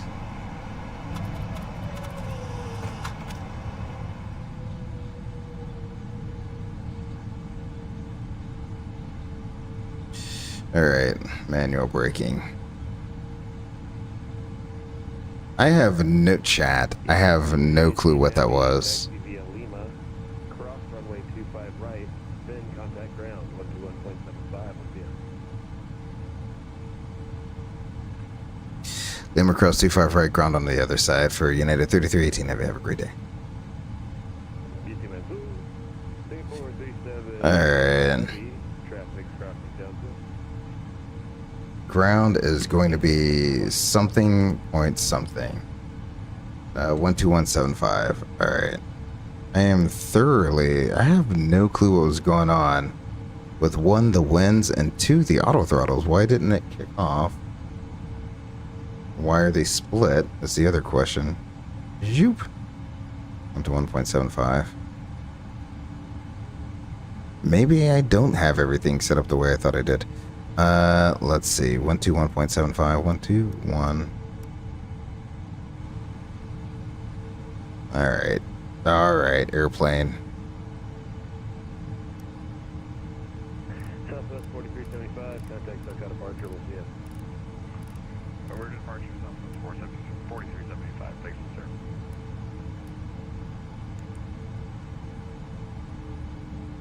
Clear ground, United 3318. Heavy is clear of 25 right. And we'll just be going to Tom Bradley here. 18 heavy, welcome to LA. Taxi to the ramp by Aquila today.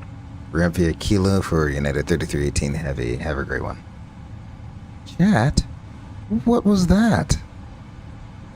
What was that? Alright, let's go ahead and get the APU going. The lights can finally start coming off.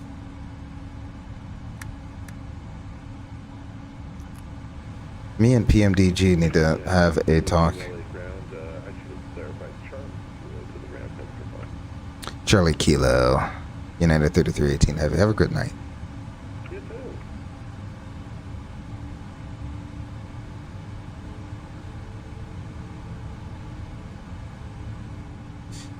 And the flaps can come all the way up.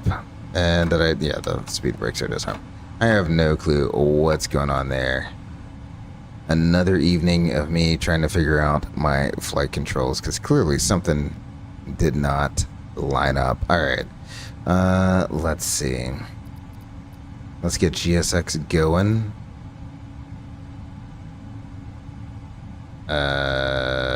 Is it this? Northwest parking?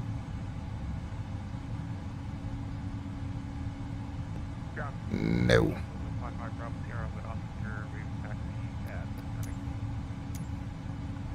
November citation 55 Bravo Sierra LA ground. 908 runway 25 left. I do wish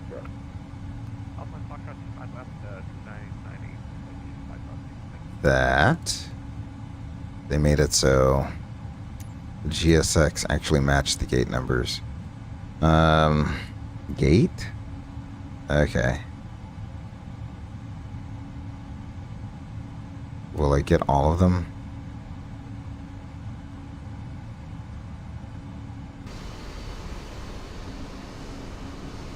We are at 150. How about that? Alright. Super,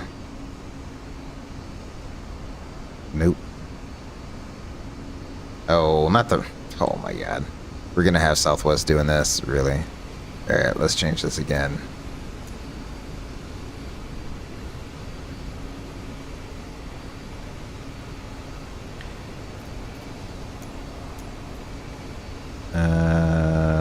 It's gate. Next.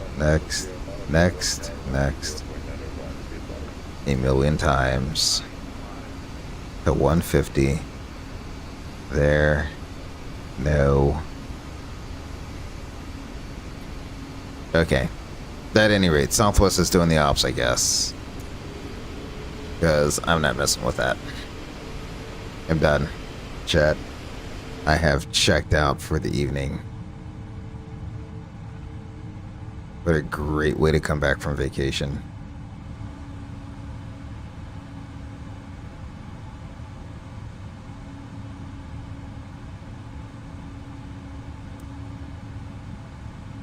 Here's 150. I see the Southwest orange trucks out there. I do not see a marshaller. Is the marshaller inside the building? I have got to get these spots all sorted out. We'll park it the best we can with the marshaller inside the building.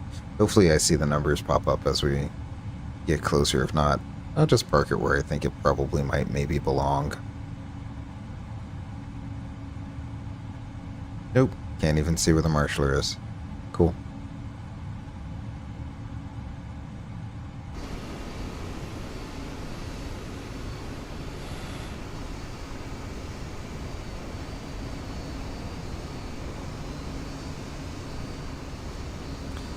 We'll park it right just about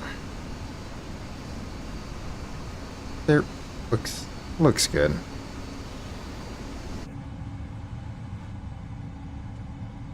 Alright, let's go ahead. APU should be up and running. And it is. We can shut down both engines.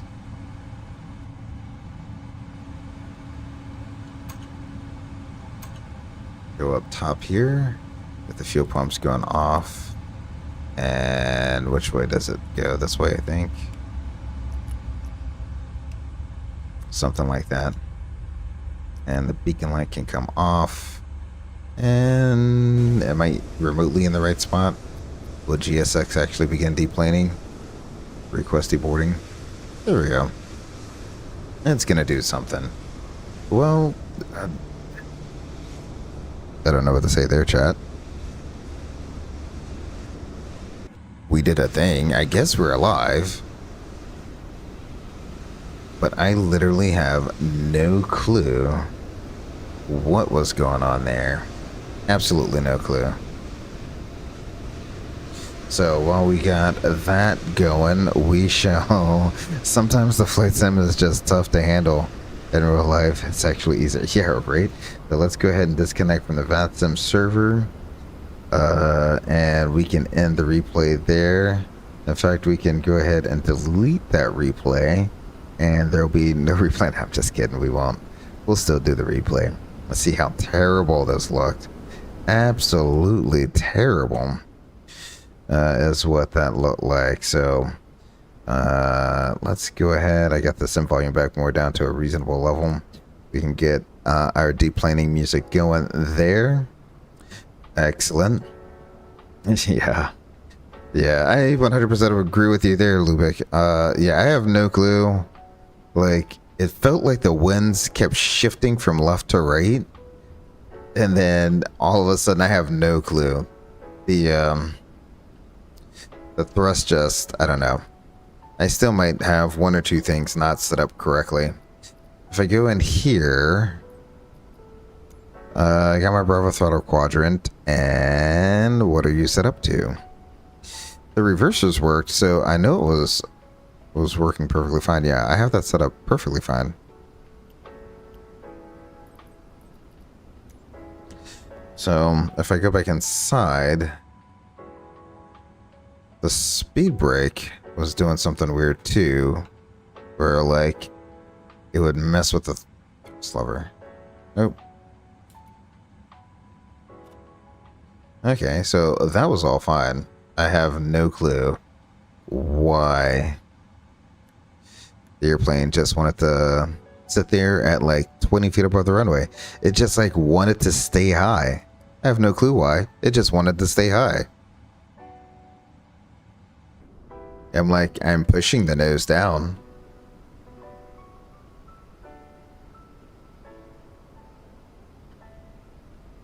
Oh well. A few more reps and I'm sure I will have all the kinks worked out. Be sure I sometimes have this same behavior on short flying, especially during the flare. So I'm not surprised at all. The flight sim unfortunately isn't unfortunately, yeah, it isn't quite perfect. But it's the closest thing we got to the real thing. And to be honest, I mean, that's the best looking thing we got to real world. I mean, look at the airport. And this is just the default airport. The handcrafted, whatever it is, bespoke LAX that they have here. So, yeah, that's I have flown one or two flights with actually I've only flown one flight with the 777-200 ER, and the one landing I did do, everything was fine. Perfect landing, perfectly normal landing. I come in here and the airplane don't want to do things. I don't know.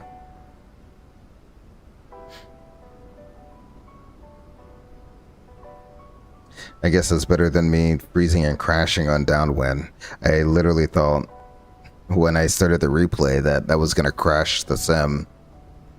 So, I don't know. We'll see. We shall see.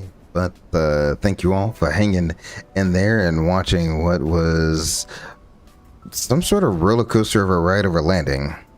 It's the best thing I can say is that was a roller coaster ride. Can't get a ride like that at Disney. So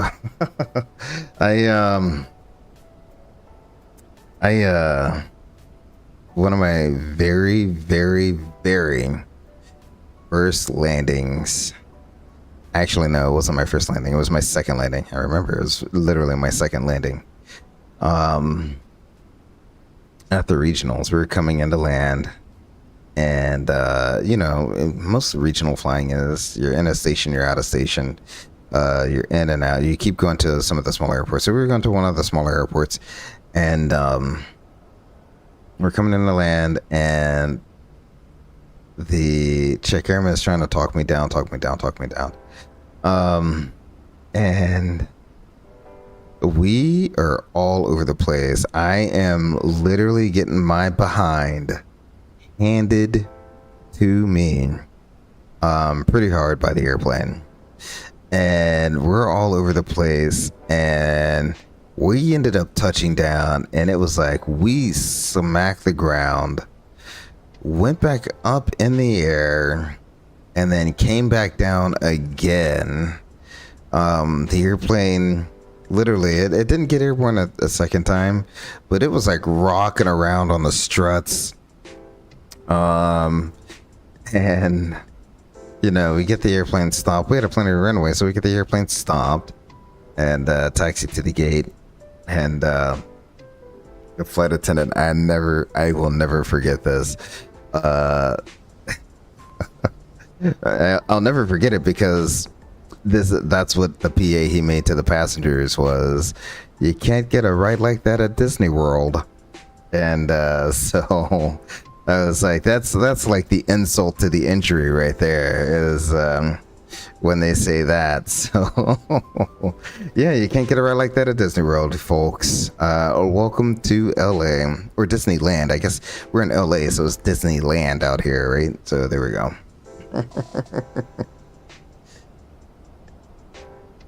Hopefully it doesn't take GSX too long. Oh my gosh, we have 250 passengers to go. Have you even started deboarding?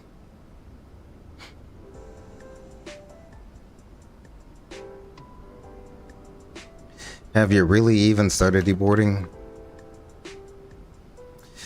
Also, I have no clue. If anyone can figure this one out, let me know. I have no clue why when boarding and deboarding, it opens up the L1 door. I don't know why it does that. So if anyone can figure that one out, let me know. Otherwise, I guess we are stuck with what it is. From what I've gathered on the forums, it is a PMDG limitation.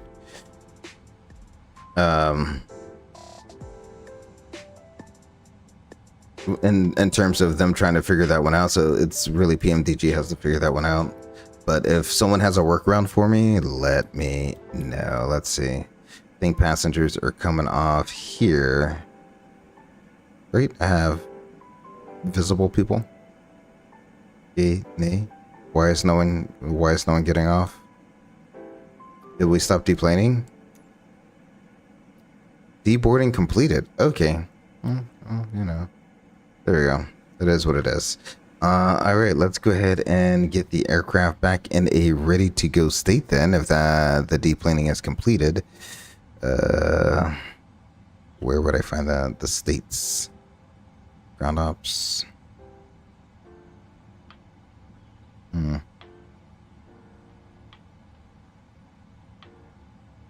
Or I hate that that's so fast. Let's go down here. PMDG actions, panel, state load. Let's call it approach. How about that?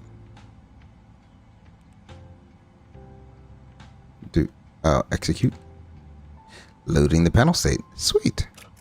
There we go.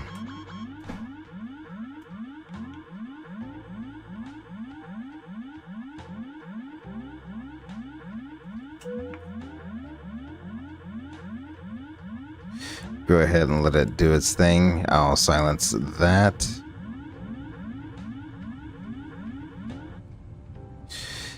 Alrighty, so all of that is ready to go. I don't know why his screens are blanked out.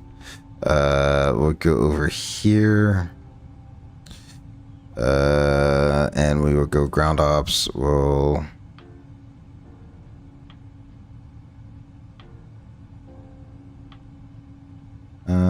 let's go over to door management, close all. We can do that. Sweet. That will get all of that. Landing altitude, don't really need to worry about that.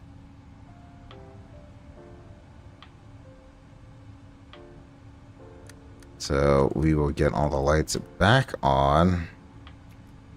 And I think now we should be able to start the replay. Let's go ahead and look at what has to be one of the worst landings I have done on this channel thus far. I expect no one will let me live this one down. Oh no. Did we freeze again? Oh no, it's frozen. Okay, there we go. Alrighty, let's get to the juicy part.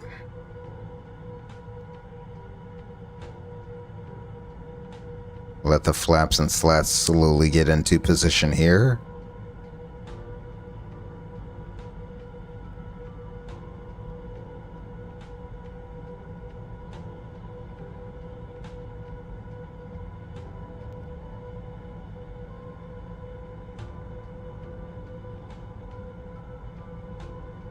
There we go. Alrighty, let's go ahead and get that going. I will mute our in-flight enter our turnaround music there. There we go. Move it along a little further. There we go.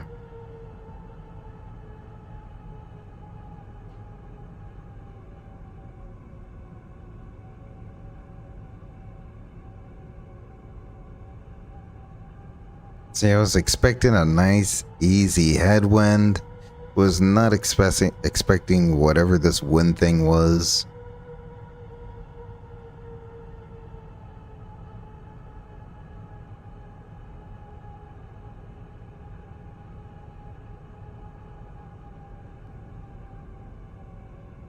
That's probably right about here. Yeah, where the autopilot's coming off. You see the wing dip down there?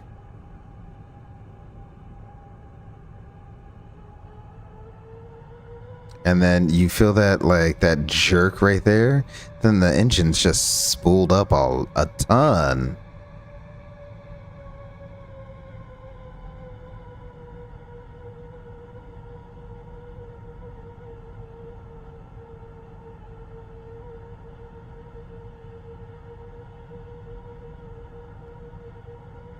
And then the airplane, I literally had to turn the auto thrust off, so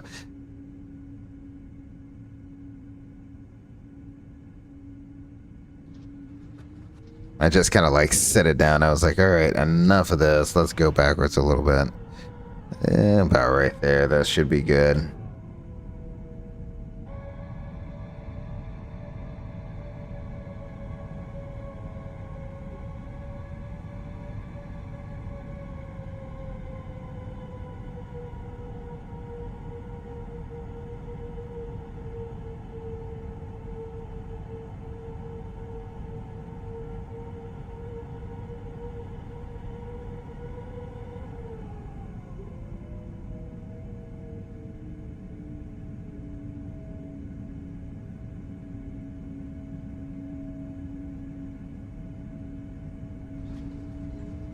Oof.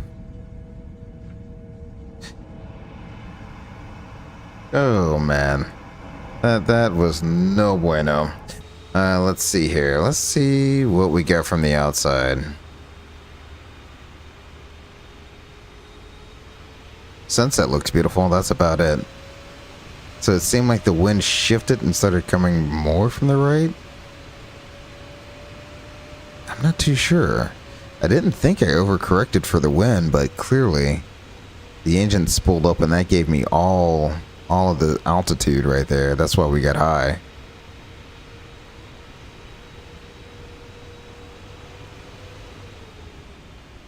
And that's where I kicked off the auto throttles. We're past the touchdown zone.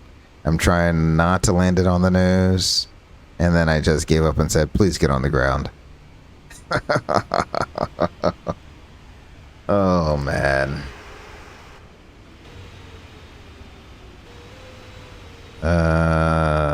Wait, yeah. Let's do it like right there. We'll do the drone shot. Of course we're gonna do the drone shot. I'll probably do it from, I'm thinking, sorry, let me go back here. Need to do two things. So I need you and you. Alright. Alright. So look at that. And I landed it side-loaded. Alright, so here we go.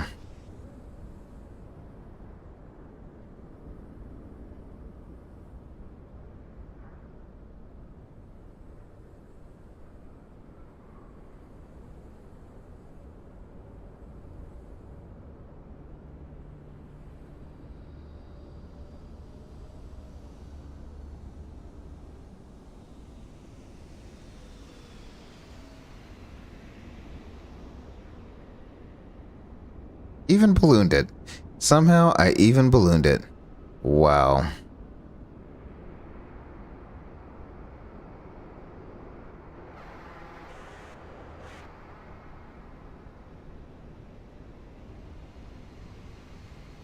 Well, that is one of the more disappointing landings I've ever, even in my flight simming career, I haven't had a landing that disappointing. That's just truly, that's how you want to come back. That's how you want to come back from vacation right there. Let's go ahead and go back inside. We'll pull it back for one last replay right here. Oh, don't you give me all of that. Too low, terrain. Too low, terrain. Oh yeah, let's bring you back. We'll start where it's smooth and then we'll let it go absolutely crazy there. So autopilot on, everything is looking good until it stops looking good. So it is what it is, but you walked away now. I mean, is it still a good landing if you walked away? I'm just trying to be honest. Is it still a good landing if you walked away from it? Eddie says, have a great night, sir. Thank you very much, Eddie, for staying with me this evening. Really do appreciate it. Lubeck, thank you for the subscription. I really do appreciate that. Draco Max Racing, thank you all for coming out and spending this evening with me. Like I said, tomorrow night we'll be taking the missus out to have a fun-filled evening, kind of like a little mini date night there. So we'll be a few days before I'm back on the flight deck streaming to you. Might be the A350. I'm thinking I want to do the A350, but we shall see. Until I see you guys again at the next live stream, please remember to take care of yourselves and each other. Until then, I'm Grey Eagle. Peace.